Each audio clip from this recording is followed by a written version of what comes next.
আমাদের জীবনে মা বাবা ছাড়া আমরা যেন নিঃশ্বাস বন্ধ করে ফেলি।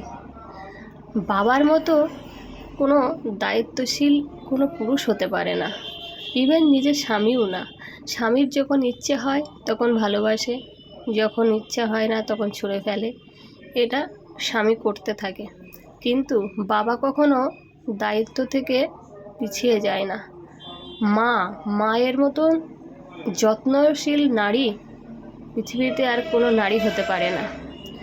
এই মা বাবার আমরা যেন দ্বিতীয় অক্সিজেন মনে করি। মা মানে আমাদের ছায়ার মতো থাকে। মা মানে আমাদের স্নেহ, ভালোবাসা, মমতায় ভরিয়ে রাখে। মাই আমাদের দুঃখ কষ্ট ছাড়া এই পৃথিবীতে বোঝার মতো আর কেউ থাকে না।